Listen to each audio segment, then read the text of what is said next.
listening to Unravel with Natly Denise.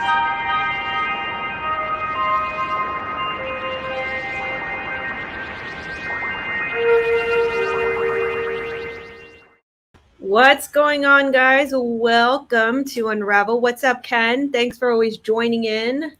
Appreciate ya. I hope you guys are doing well tonight. What's up, Mark? Much love from Santa Fe, New Mexico. Hello, hello, hello. Hey guys, welcome to Nightly with Natly, where it is a segment of Unravel with Natly Denise. Lots going on. What's up, Rona? Hello, Natly. I just shared a bunch of platforms. Thank you, Rona, for that. Thank you so much. What's up, Keem? What up? Thank you so much. Hey, Keem, thank you so much for holding me up in prayer. I really appreciate that. Don't think it doesn't go unnoticed. I appreciate all the prayer going on in the world right now. And best believe, yes, Scott, I do snatch wigs. I sure do. Best believe right now, because we're on to a lot of research within CTA. We are opening up lots of departments of research, as well as establishing ourselves and getting to know the industry of the counter-trafficking area. And just to update you guys of what we're looking into, firstly, there's a high-level research group that I have, and these are a group of people that are researching something very, very heavy. Hey, Sophia, thanks so much for modding. Thanks so much for coming in and modding for me. I really appreciate you. What's up, Echo? What's up, Scott? Blessings from Australia. Thank you, Scott, and God bless you guys in Australia. You are in my prayers, especially all the mandates and everything that's going on consistently. So back to the update with CTA. I have a high-level group of volunteers. They're high-level because they're researching and aggregating information on something pretty dire. I'm not going to go into detail because I'm going to release the details by releases. But basically, it's going to expose a lot of what has been going on in a national sense as far as how we combat trafficking and aid and, how we're supposed to aftercare for survivors. And, there's a lot of research on that area, but more to come on that. And then on the next area of research, we're having people, validate certain areas in the counter-trafficking industry. And there's just a lot of counterparts with that. So there's a lot going on. There's another department too, but I'm going to not talk about that yet because we're going to keep that under wraps. But there's a lot of validation going on. We got to understand the industry and kind of map everything out as to where everything is. All right. So let's get straight to the news. As you guys know, today is the anniversary of what are they calling it? What are the gaslighters calling it? They're calling it the worst tragic event that has ever happened in the world history. And I'm not even joking with you. This is like what they're portraying J6 to be. They're saying it's worse than Pearl Harbor, worse than 9/11. I can't imagine that we're sitting here in 2022 and this is still the narrative and people are actually believing this stuff. Oh, wait. Oh, hey, what do we have here? Oh, look, we have our gaslighters here. Our gaslighters here.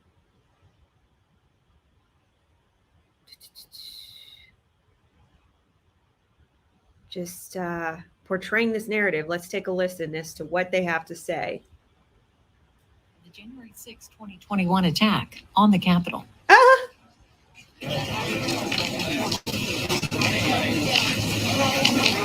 Fast forward.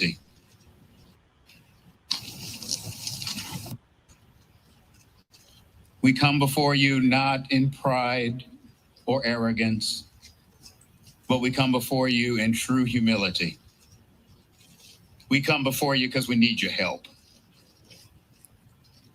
First of all, I know. So this is a prayer. They're opening up with this in prayer. It says this is preceded by Bishop Michael Curry, presiding bishop over the Episcopal Church, who led lawmakers in prayer asking for guidance on the traumatized country. Yo, if this is not the biggest gaslight and grift in the century of centuries, how are you going to pray to God on something that's not true? For real? We're going to pray. You're literally going to pray in God's name on something that they're portraying as worse than Pearl Harbor, as worse than 9/11. Wow, bro. I really can't believe that. Listen to this. Listen to this. We need your help in these troubled times. We need your help for this beloved nation. We need your help for those who have been traumatized and troubled by the painful events of 1 year ago and all that has continued since. We need your help, Lord, now to be the democracy you would have us to be. I really can't believe that. I really can't believe that they're praying in God's name on a lie that they're portraying out to the public. Okay, so let's fast forward. Master Sergeant Sarah Sheffield. I want to.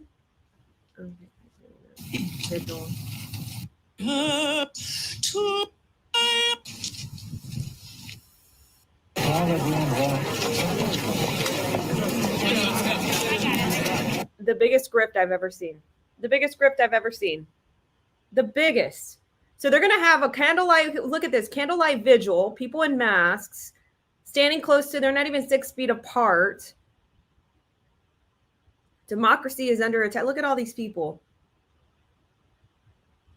I mean, thank you for identifying. So President Joe Biden also had something to say on the anniversary of it. I mean, this is the biggest. Do you understand? This is the biggest grift.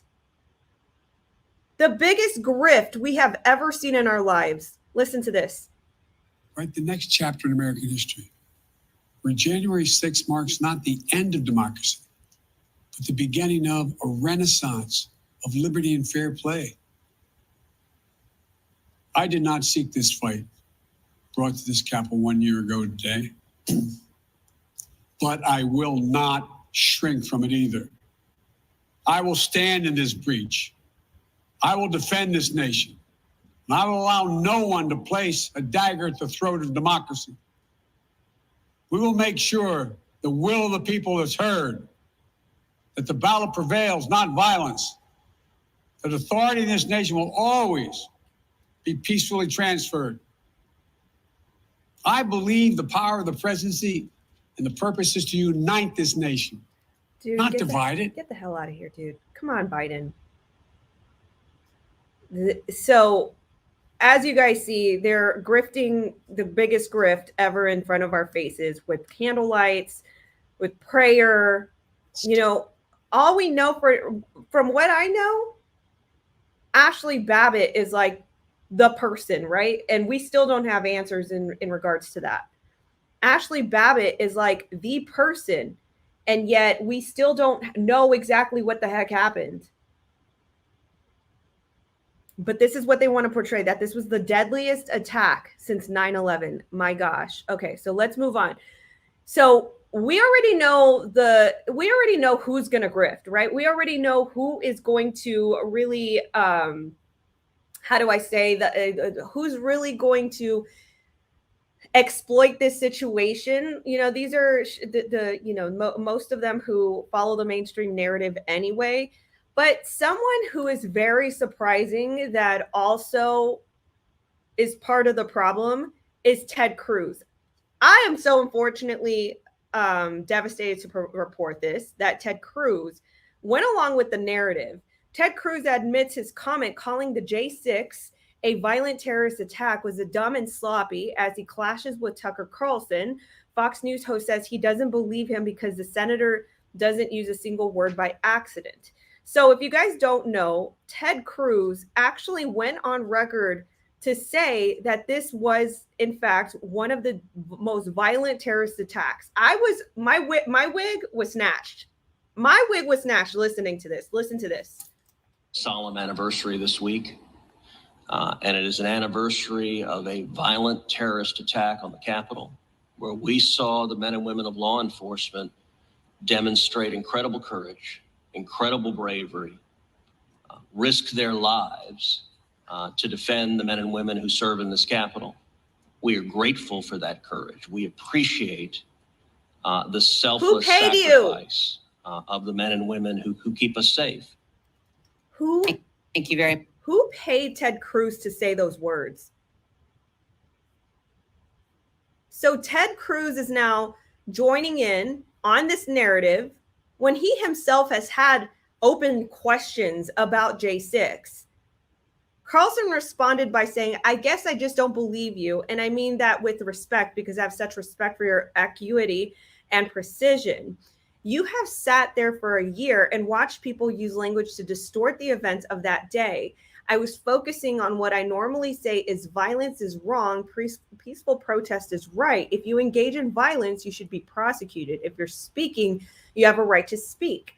Carlson then moved on to Ray Epps, the ex-Marine accused of being a plant, and I'm not going to say the three-letter word to this agency, but basically you guys know that Ray Epps is allegedly one of these feds who has been reportedly connected or observed to be a plant within the J6 event, and in which he's caught on camera before the event inciting people to go inside the Capitol, inciting people to do things that they're now, by the court of public opinion prosecuting people on, and they're condemning people on.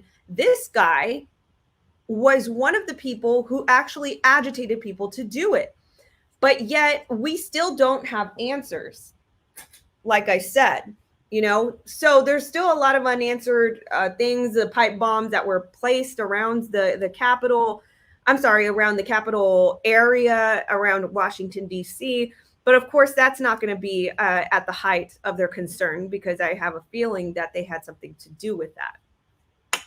So anyway, J6, we're not going to make it more than what it is. It's nothing but a big exploitation, a big exploitive grift.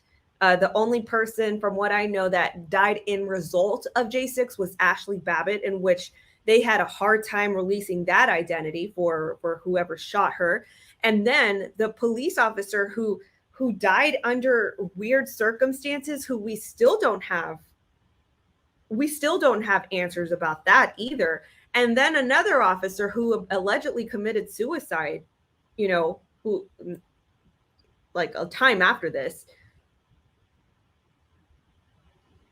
This is insanity. Insanity 2.0.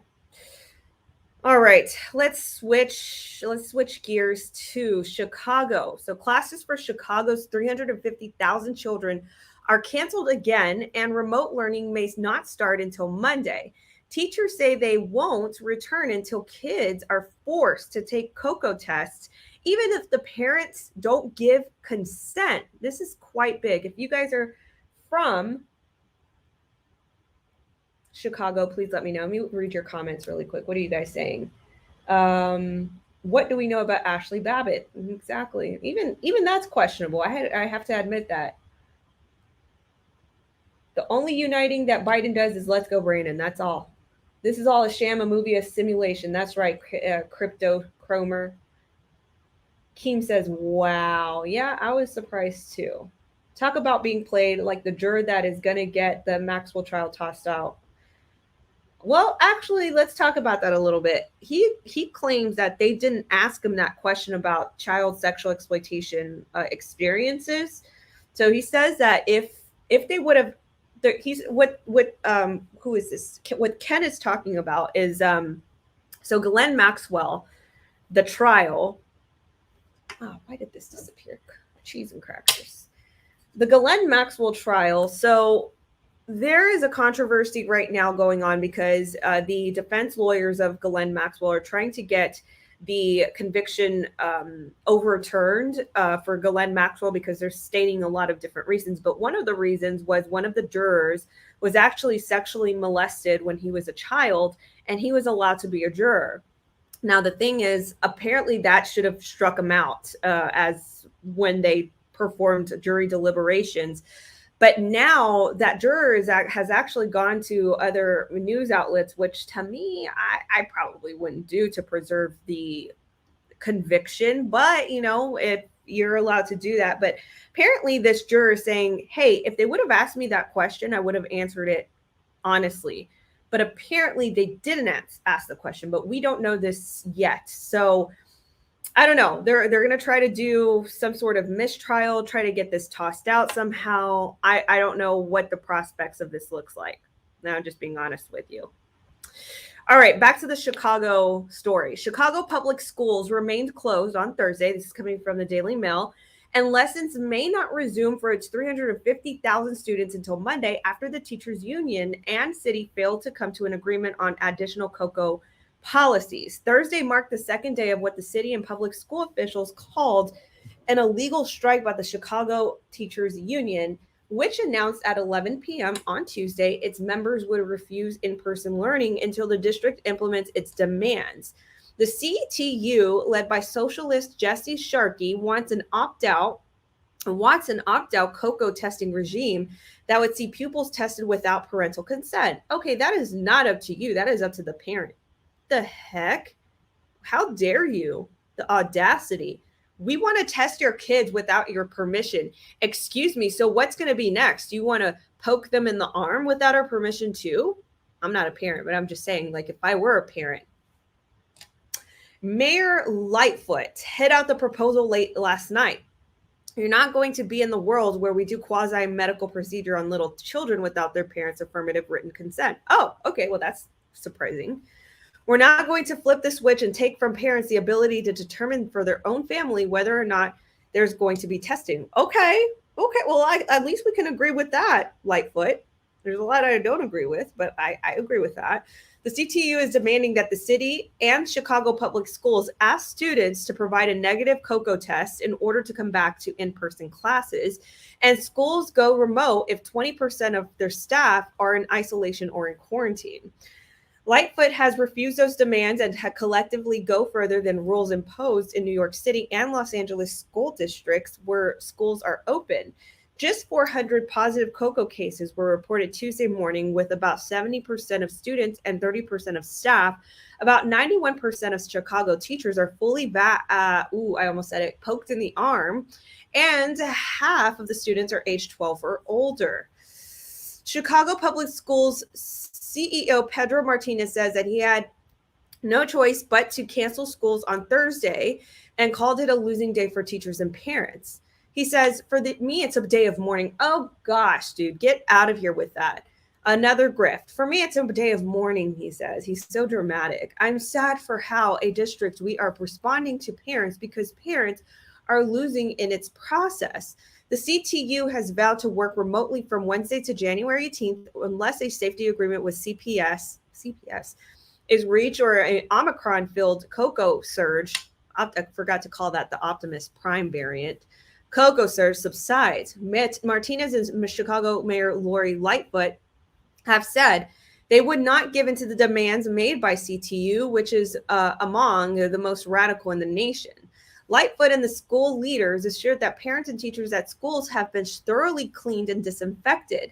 The city has also beefed up its substitute staff, and the city has stacked up on millions of testing kits, which it will prioritize on symptomatic and unpoked in the arm students who would likely cause additional spread. So I'm actually surprised that Mayor Lightfoot made that declaration that she's not going to make this. Now, who is this? The CTU led by socialist Jessie Sharkey. Okay, so this guy's a socialist, apparently. That does not surprise me. And this guy is, I'm surprised. I got to be honest with you guys that Lori Lightfoot, Lori Lightfoot, who has been very problematic all year last year, is actually taking the stance. And she's actually taking the stance of, moronic policies when it comes to COCO, but she's actually pushing back on this. I mean, this guy has got to be this guy for Lori Lightfoot to push back on what he wants to implement. He's a socialist. Jessie Sharkey made demands that all students be tested for COCO before schools can reopen. And I'm going to assume that he's also doing this amid the parents' permission. Let's see what he has to say. Sharkey. Socialist Chicago Teachers Union chief defends closing schools because it's going to put students at risk when only 400 over the 350. I mean, let's do some quick math. 400 out of 350,000 kids. What is that? What percentage is that? 400 divided by enter. That's 0.001% of the students. Do we understand?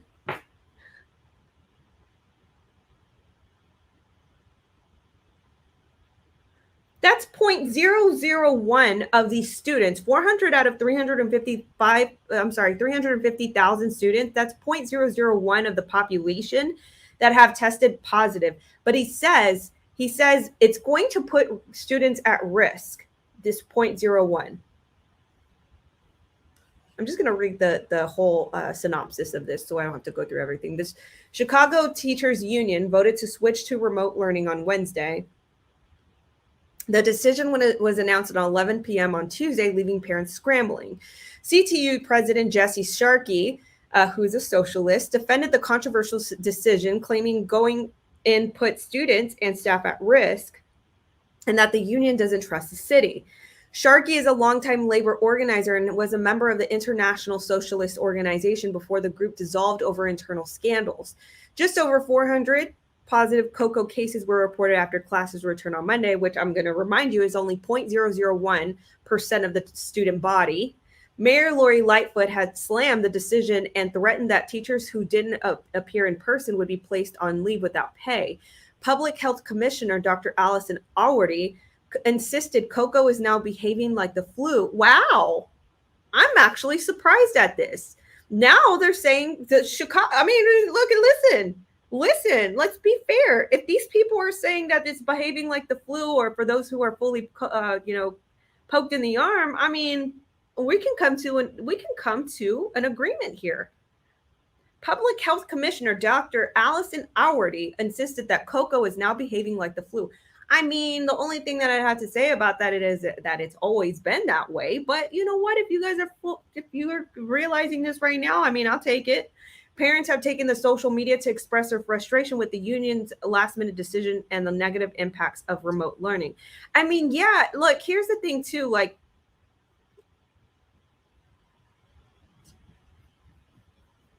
this puts kids' mental health at risk, not being able to in person learn like that and socialize with other kids.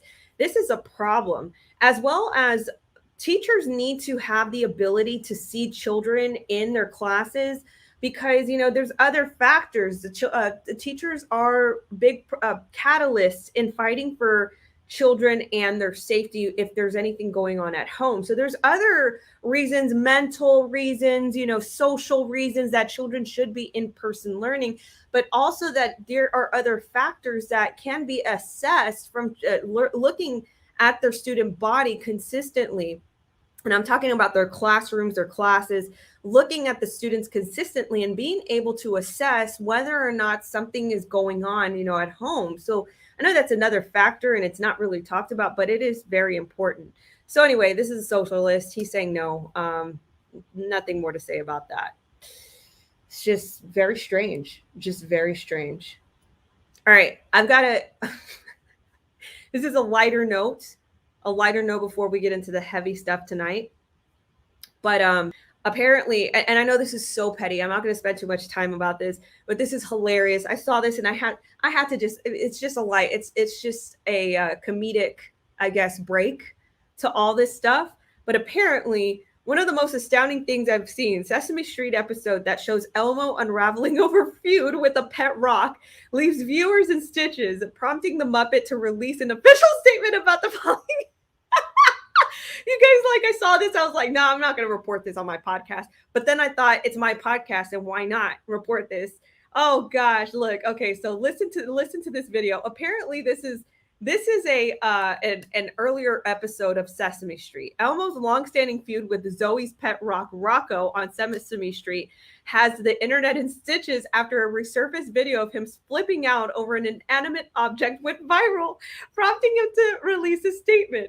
Rocco has been I'm telling you, Rocco has been a thorn in Elmo's side since he was introduced in season 30 of the children's show in 1999. The furry red Muppet has been unable to hide his frustration with Zoe's insistence on treating the pet rock like a real person. Okay, listen to this video. Is this just like, I've got to save this video and save it for like a second slide on my Instagram post, because this is too freaking hilarious. Listen to this. So Elmo is freaking out because Zoe, the orange Muppet, treats her pet rock like a real person. So the pet rock gets everything that a real person. Susan says, has Rocco been poked in the arm? Okay, listen to this. Okay, so look. So Elmo flips out because Zoe's giving this pet rock. I promise it's not long, and I'm not going to spend too much time on this. I just have to show you guys this because I found this really funny as well. That's Elmo's favorite. Oh, Gabby, can Elmo have an oatmeal raisin cookie instead, please? Oh, gee, Elmo, that was my last one. Oh, that's okay, Gabby. Elmo will just take this one. No, wait, Elmo.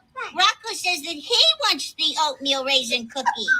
Rocco's a rock, Zoe. Rocco won't know the difference. Yes, he will. You can't have that cookie, Elmo. Rocco wants to eat it. How? How is Rocco going to eat that cookie, Zoe? Tell Elmo. Rocco doesn't even have a mind. Rocco's just a rock. Rocco's not alive. So he flips out, and he had to bring out a statement. And people are online feuding on this. Was Elmo always like this? Because I watch this all the time, but never clocked how funny this MF is. Answer the question, Zoe. How? Give Elmo his oatmeal cookie. And then someone goes, Elmo about to be like, and then there's like a stock photo of a guy tossing a rock. Oh gosh. Okay, so let's see.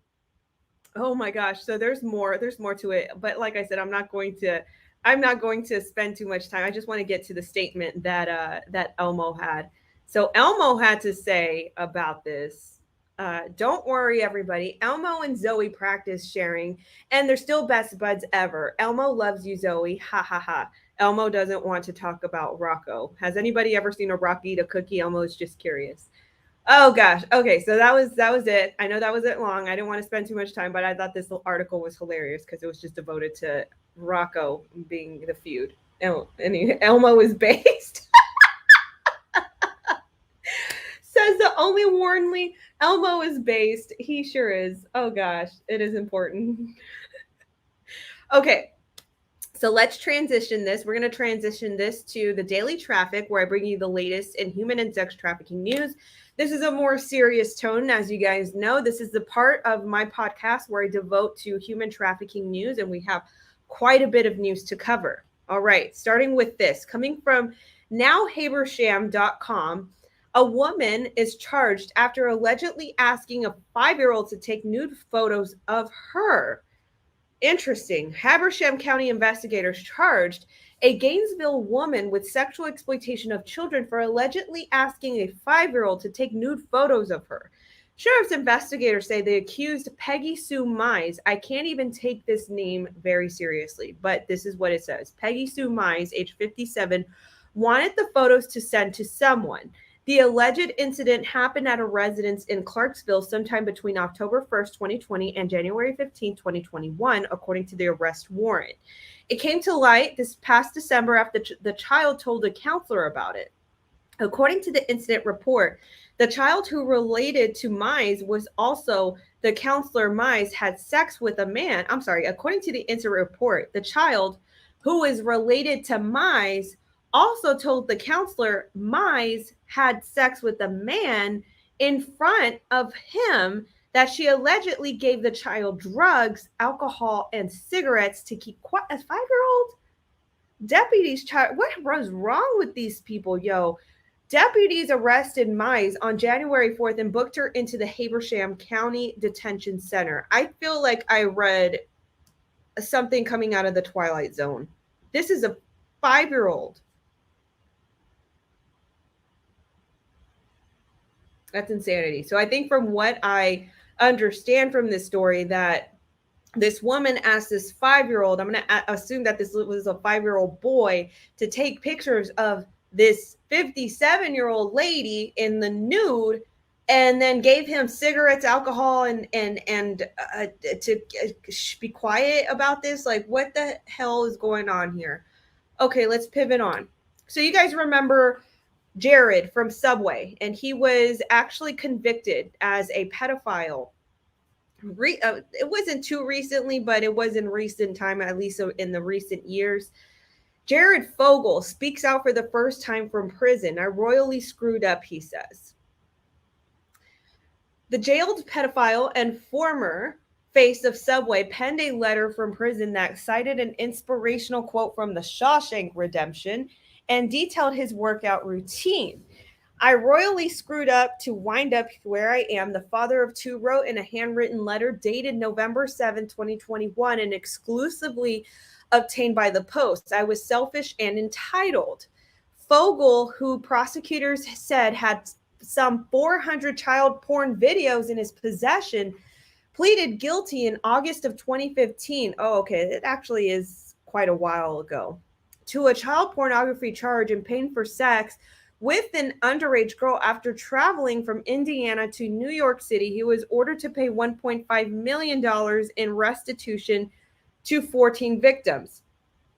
He is now serving 15 years and 8 months at the Federal Correctional Institution of Englewood, Colorado. This is the letter he penned to his wife.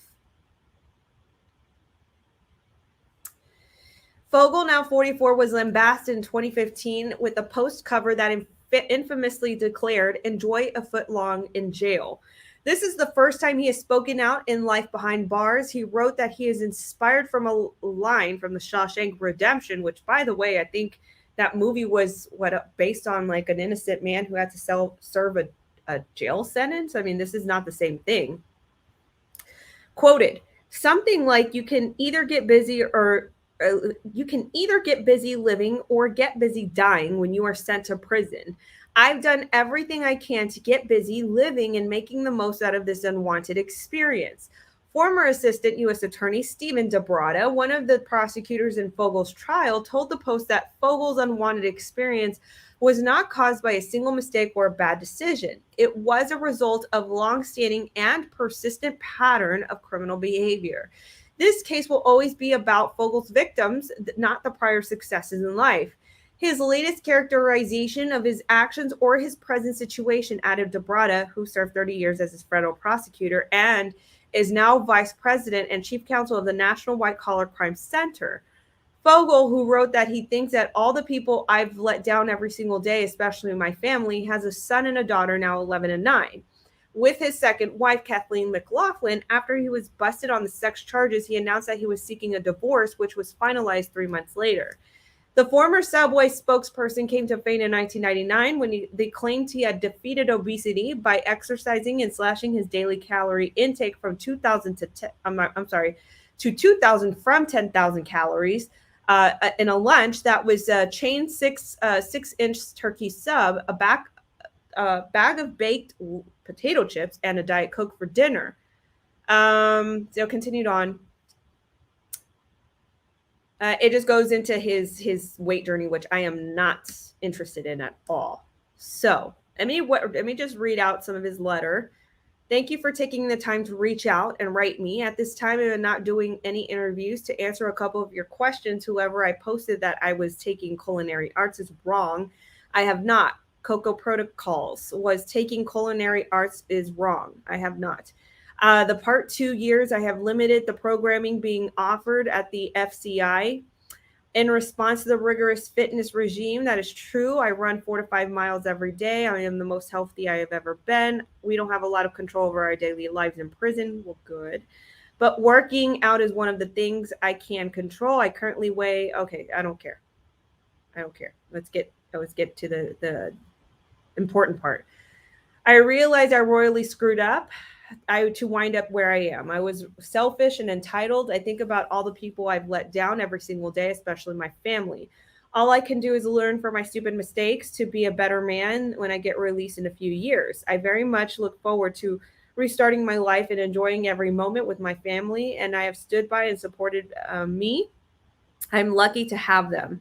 There is no parole in the federal system. You have to at least do 85% of your given sentence. I really don't know what. And then it cuts off from there. Well, I mean, 400 child porn videos is more than a royal screw up, my dear. This is pretty detrimental. Pretty detrimental. All right. Continued on. Austin judge seeks a $50,000 bond for a child sex predator after the previous judge recommended $1 million.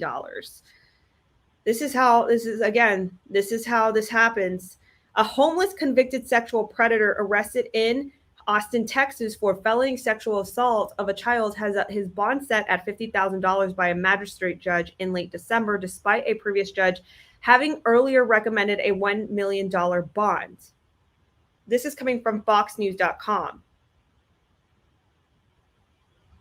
This is how I actually talked about this. By the way, I was on InfoWars yesterday. I don't know if you guys saw that post, but I was on InfoWars yesterday and I talked to 𝘱𝘭𝘠𝘪𝘀 about this. The reason why you see so many crime sprees going on, especially when it comes to sexual assault and trafficking and child sexual exploitation, is because of this. Is exactly because of this. There are bond reforms going on in a conjoined effort nationwide. At least I can speak on the behalf of America. But what's going on, and it's a very weird conjoined thing that is happening, where these cities with corrupt politics are reforming bonds to lighten the sentences and the bonds on criminals so that way they can get out a lot easier. This is fleshed out evidence that this is happening. It's just unconscionable that the judge took an oath to keep the community safe, to protect children, would do something that would take a known career criminal and a known predator, put him back on the street. Austin Police Department Senior Officer Justin Berry told Fox News. It's just appalling. The magistrate said she followed the proper procedures when considering the bond. What proper procedures, bro? What is this? A proper procedure to let criminals out back on the street so easily? That's a proper procedure? When did that get assessed?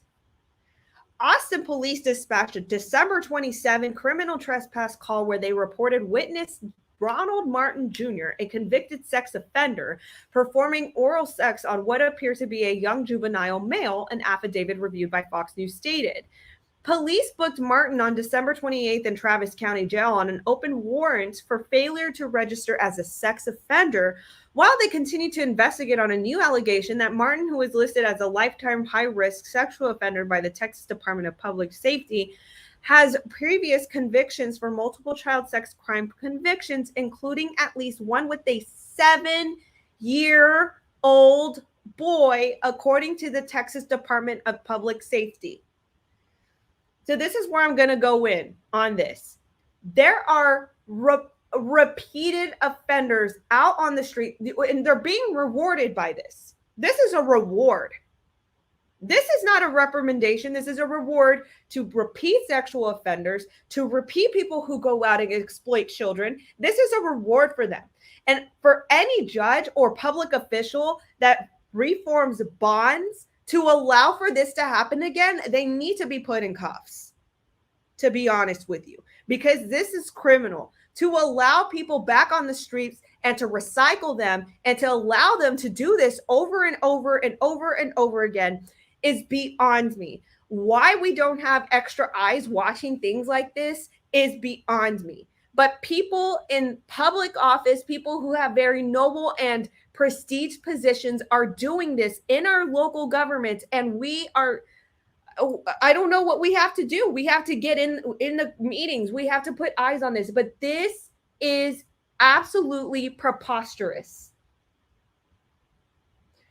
Susan says, I bet if it was their child, they might have a different decision. Exactly. In fact, the law of reciprocity might even have it where that might happen. This is, I'm sorry, I get so flustered over this because I can't understand how this is 2022 and people are so blinded to the part where we're actually rewarding criminals to be allowed back on the streets to do this over and over again. Just the other day, I read that this guy, his name was the Rev. I forget what location this is. Actually, I can look this up right now. Let me look this up right now.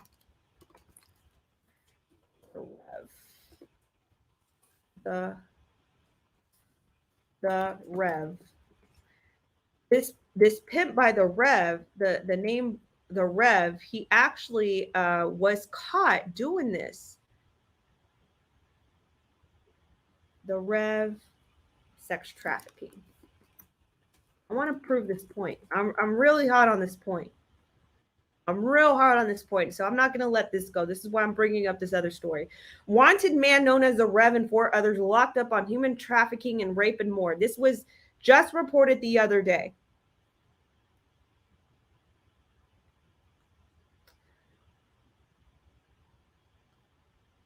The Rev identified as a 59-year-old Donald Dargan who is facing charges not only in rape, involuntary servitude, and trafficking, but also drug delivery, and resulted in the death of a 38-year-old Colleen Buck.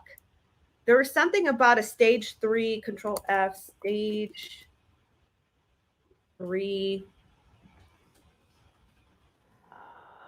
Maybe it's not this. I want to get this going. Stage 3 sex offender trafficking.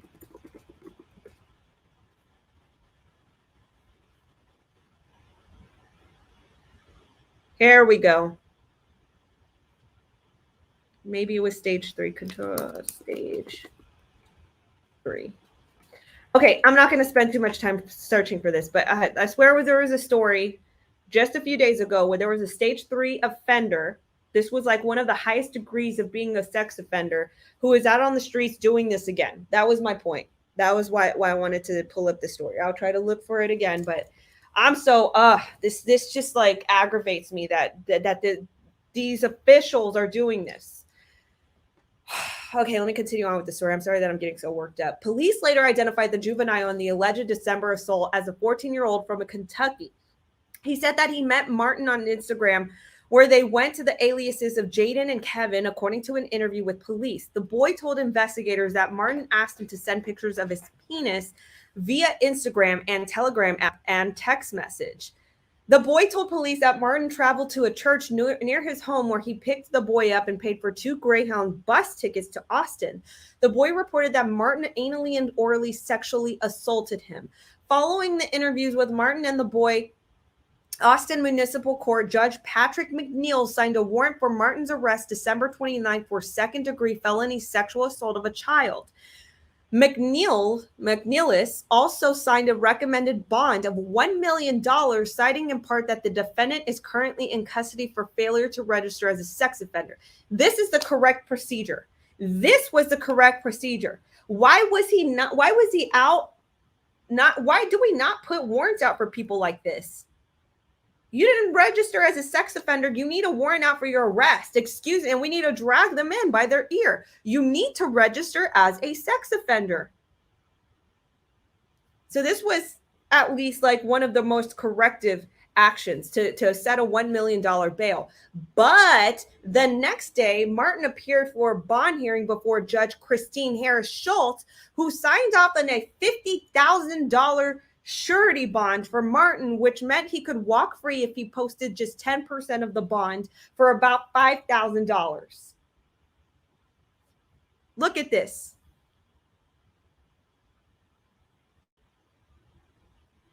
I'm so look. I'm actually Judge Christine Schultz. I'm gonna. This is I cannot believe. This is what we're normalizing in our society now. The bond contains several conditions, including that Martin wear a GPS monitor. I don't care. As a judge, I follow the code of criminal procedure in every case, Harris Schultz told Fox News on a phone call.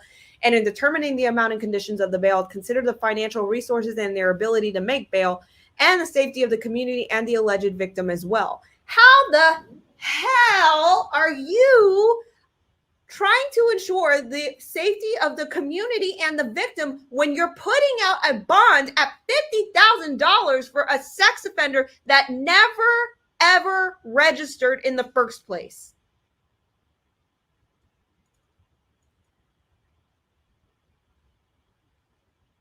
My gosh.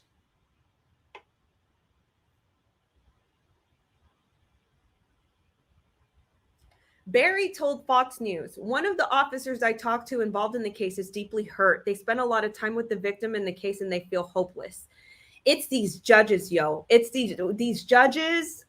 It's these judges. If you live in a blue city, you've got to start looking at your judges. If you live in a blue city, you have got to start looking at your judges. If you live in a blue city, you have got to start looking at your judges, and you've got to trace the money. You've got to see who they are connected to as far as any political figures, and you've got to see who their donors are. I am so worked up about this. Low bail set by judges for sexual offenders like Martin leaves Austin officers with a sense of hopelessness. Barry, who is running as a Republican for seat in Texas state legislature, added, Austin has a culture issue when it comes to policing and crime, he said. He highlighted that the judges are appointed by the city council, which he believes is taking a relaxed approach to crime. The same thing is happening in Houston. This is not just an Austin thing. The same exact thing is happening in Houston. The city council in Houston is doing the same thing. This is a conjoined thing that's going on. These blue council members selecting these judges to make these bond reforms and all these things. There's a bigger agenda to it, and they're all tied to it. These blue cities are doing this by intention. Go look at your judges and your council members that appoint these judges. In 2020, the Austin City Council voted to cut the police funding up to $150 million. They did the same in Houston. The culture has really got to change. Barry, who clarified that he is not the department spokesperson, told Fox News. I think the city of Austin, our elected officials, really got to stop meddling and stop giving woke dictations to our magistrates. Martin remains in jail and $50,000 bond for sexual assault charge and $10,000 for his alleged failure to register as a sex offender. His next court hearing on the assault charge is scheduled for January 20th. The lawyer declined to comment. That was a hard story for me to read because let me tell that story made me mad. This story makes me so mad. I cannot understand why judges have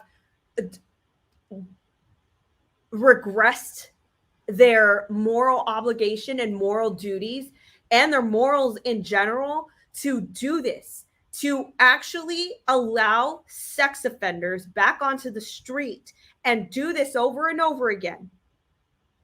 The first offense is the offense. You come in and you register as a sex offender, and if you don't, you get your little ass thrown in jail. Sorry.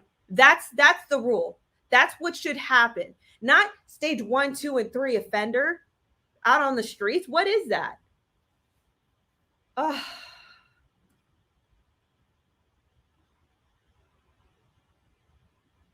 I'm actually going to, these are actually important stories right here. So these are, take a woo-saw, Natly, take a woo-saw.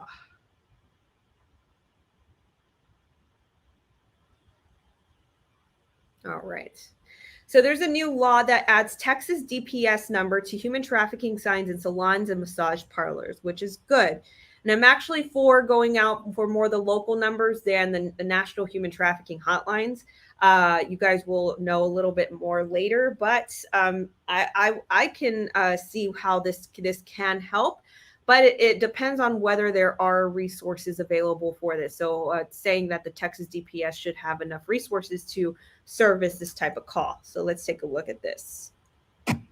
Some new additions to signs in salons and massage parlors around the state hope to cut down on human trafficking. These signs have been around a while. They have the number and website for the National Human Trafficking Hotline. But now another number is being added to connect you to the Department of Public Safety. Good. Texas senators unanimously voted to add that phone number so people can call and report any suspicious activity. That new law now taking place in the new year. April Molina with Ransomed Life says that adding resources like that can make a difference. Maybe it's a sign on the wall. Maybe it's a phone number to call. It's just a sign to be vigilant about your surroundings and to notice what's going on and actually take that other step to make that phone call and do something about it. The signs will be both in Spanish and English. You'll also find them in transportation hubs. Good. Some new Good. Because I'm just going to tell you this. I myself am more for the local rescue efforts. The national hotline and all that. I don't know what's going on. But I'm just going to say this. I am more for the local effort to rescue and report. Okay. Because the national effort, I just I don't understand. There's a lot I don't understand about it, but I vow to get down to it. All right, continuing on, coming from Fox 59, Indiana lawmakers introduced bill to protect young human trafficking victims. Let me make sure this video doesn't get all loud and play in front of. Two Indiana lawmakers are once again trying to pass legislation. This is coming from Fox 59 to protect young victims of human trafficking. State Representative Wendy McNamara and State Representative Sharon Negley introduced House Bill 1081, which works on protecting young human trafficking victims and strengthening criminal penalties against perpetrators. This is the type of legislation we need. Currently, Indiana law requires people 15 years old or older at the time of the trial to testify in court. This proposal would allow survivors 14 years old or younger at the time of their assault to submit a video statement for court procedures if they are younger than 18 at the time of the trial. Whitney Nixon, Service Provider Support Director of Indiana Trafficking Victims Assistance Program, says making these victims testify in person adds the trauma that they are experiencing. These are experiences that are personal and they are abusive. They're also often considered very shameful by the individual who experienced them, said Nixon. The bill passed the House during the 2021 session, but the disagreement over language inserted in the Senate committee made them decide to reboot and start again this session. We felt very strongly that the author and myself came to the legal defense saying I didn't know that they were 18 and they weren't 18 was one of the most sticking points that we're not comfortable in changing what the Senate had decided to change. The bill offered by McNamara, who had removed the consent from the victim as a defense and allowed the young victims to submit video statements instead of testifying in court, it would also increase the penalties in situations where the victim was under the age of 18. But the Senate amendment was later introduced that would have provided a defense for those facing prosecution if they said they didn't know a child victim was under 18. The bill would also close the legal loophole that would allow individuals to pay a victim directly for sex acts to receive a lighter sentence. Currently, individuals who offer or pay sex acts would also be prosecuted with a level 5 felony if they pay the trafficker directly. Negley says that nearly 25 million people worldwide are victims of human trafficking, making it the fastest growing and second largest criminal history, according to the U.S. State Department. In Indiana, there are 140 human trafficking cases reported in 2020, up from 95 in 2017, according to the National Human Trafficking Hotline. Negley says that the issue is only getting worse and wants victims to know that people have their back. We also understand how difficult it can be for the victim in this scenario, and we want to do our best to make sure that we put these perpetrators behind bars, says Negley. The bill will be up for hearing in the House Courts and Criminal Code Committee next Wednesday. Okay, so this is in Indiana. Gosh, I just want to see more legislation like this. Odyssey. I need to make an Odyssey account. Okay, I'll look into that. Thank you so much, The Upside Down World. So we can watch off of YouTube. Also, because it will automatically back up every video you upload to YouTube if you sign up. Please do it. We benefit us from both. Thank you. Okay, thank you for that. Thank you for that. I will also look into that because I can actually multi-stream. I don't know if that's necessary, but I can multi-stream on StreamYard to that. All right. 𝘱𝘬𝘵 Balderas claims to close sex offender loophole in New Mexico. So this is the policy.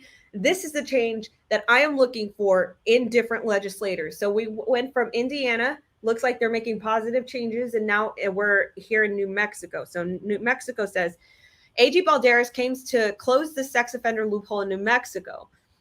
Albuquerque, New Mexico, human trafficking is a complicated crime, most recently highlighted as a national stage.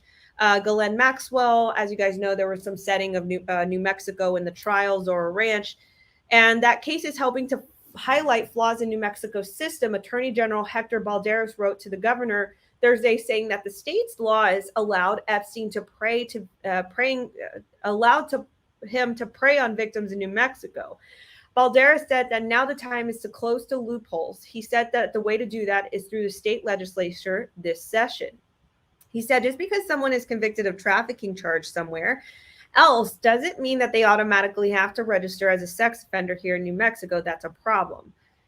In a letter sent to Governor Michelle Lujan Grisham, Attorney General 𝘱𝘫𝘬𝘪𝘀 said that he's been fighting to end the blight of human trafficking in New Mexico. He refers to the last legislative sessions, the last two ones, where they worked with lawmakers to draft a compressive bill to close loopholes and strengthen trafficking laws in New Mexico.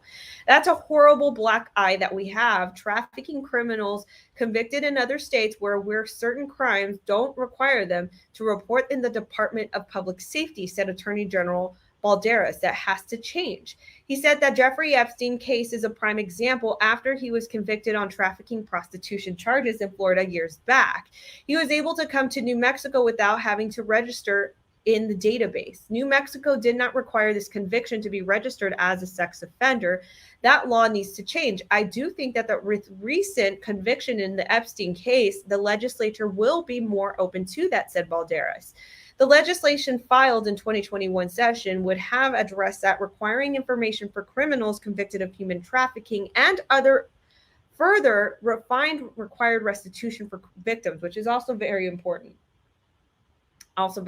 Advocates said that this is something that needs attention. The Attorney General said that he's still hopeful that he could gain some momentum ahead of legislative sessions. All right. And we'll end this on a light note. The Soap Project, helping trafficking victims using bars of soap, other resources. This is coming from CW50. The Soap Project, which is an acronym, which stands for Save Our Adolescents from Prostitution, was founded by Teresa Flores, an author, advocate, and human trafficking survivor. SOAP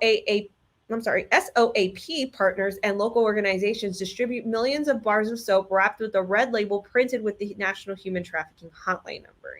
Yikes. Trained volunteers from deliver each soap bar to at-risk hotels. Okay, so actually, I understand this. This is a good tactic. I just don't agree with the human trafficking number.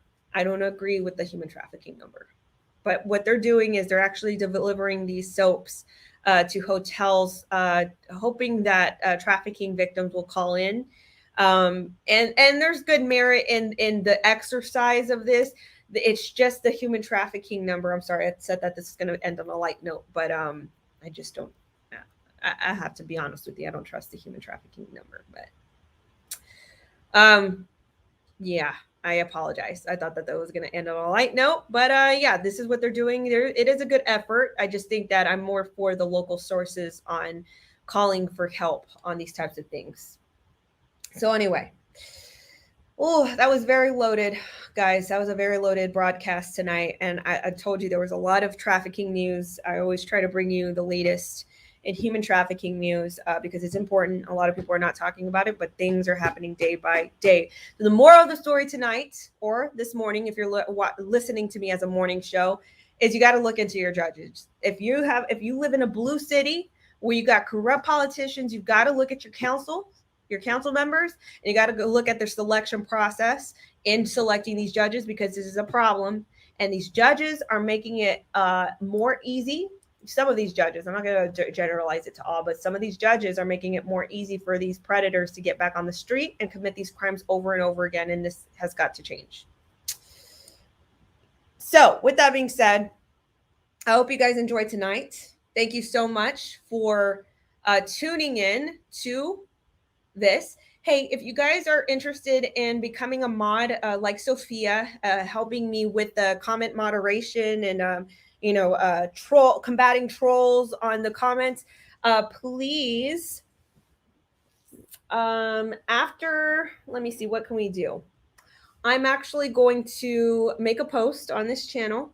If you would say, I would like to mod, I would like to mod, then I will contact, I'll put a form of contact somehow, and we'll connect you. But yeah, I need some YouTube mods. So if you are interested in doing that, please do comment that on this broadcast or after this publishes. Anyway, I appreciate you all. Thank you so much for tuning into the Daily TrafficK and to Nightly with Natly, becoming interested in the matters of the world and the important things going on, the things you have to look out for. Thank you so much, so much. I really appreciate you all. You guys have a restful night or a great day if you're listening in the morning. I'll catch you guys in the next broadcast. Bye-bye.